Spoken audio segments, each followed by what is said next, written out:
Hi, my name is Patty Wise. I'm a PA. I work at Hillsdale Medical Associates for Hillsdale Hospital. Well, we are finally approaching the summer season, and with that brings lots of fun, but it also brings heat. And heat is something that we do need to protect ourselves from. Heat can cause illness, and while it's fun and healthy to be out and enjoying the summer activities, we do have to be careful to protect ourselves from extreme heat so that the body doesn't react in ways that we don't want it to.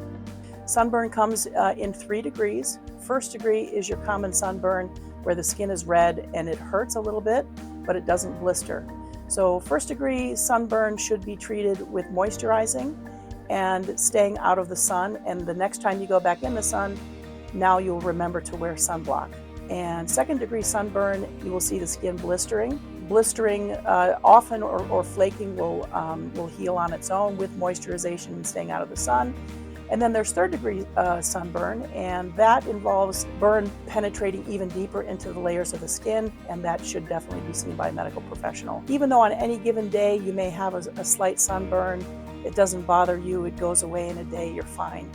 But repeated exposure to the sun affects the skin down the road. And so 20, 30, and 40 years into your future, you may notice ill effects to your skin in the form of skin cancers in particular.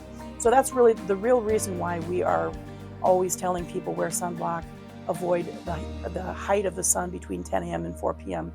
It's really about the future risk of developing skin cancer. Other things to be aware of in the heat, there are heat cramps, heat exhaustion, and the most dangerous of all is heat stroke. So heat cramps, typically that's when you have had long exposure to higher temperatures, at least heat index of 90 or above.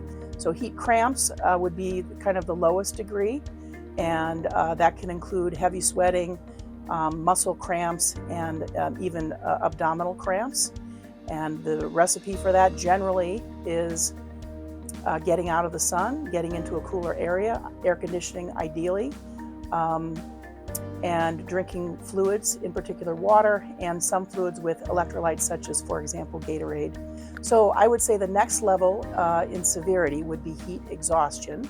So heat exhaustion, again, is the body reacting to being overheated, and that could come from just being out in very hot weather for a short time, or being out and being strenuously active.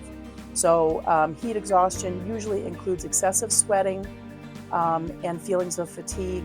And so that's something that you want to guard against. If you start feeling that, typically just removing yourself from the outdoor heat and getting into a cooler area and drinking fluids should resolve those symptoms. If they don't, of course, you want to seek medical care.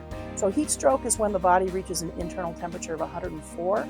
And if it's 104 outside, it does not take that much for some people to potentially reach a body temperature of 104, and that's dangerous. So heat stroke involves central nervous system side effects, including fever, dizziness, sometimes headaches, and confusion. So that's something to watch out for, not so much in yourself, probably. You might not notice it. That's the danger of heat stroke. But if you're with people and you notice someone starting to behave strangely, think of heat stroke. And the first thing, heat stroke people actually should be seen. That's a medical emergency. So there are certain things that predispose someone to a heat-related illness. One of them are some very common medications, even some for blood pressure. Certain water pills or diuretics can increase risk of heat illness. Certain antibiotics can actually increase sun sensitivity. And I would recommend people talking to their primary care provider to see if they're on a medication that increases their risk of a heat illness, especially as we are now in the hot season. One of the very important areas when we're talking about protecting people from heat would be inside the car. So when you're inside the car and the air conditioning is on, there shouldn't be much of a problem. Or if the windows are open and the car is running, the temperature is usually quite manageable. However, as soon as the car is stopped and parked and the air conditioning goes off and the windows are up, that car becomes hot very quickly. Within 10 minutes, it can go up 20 to 30 degrees. So this can be very dangerous if anyone is left in the car who can't get out on their own.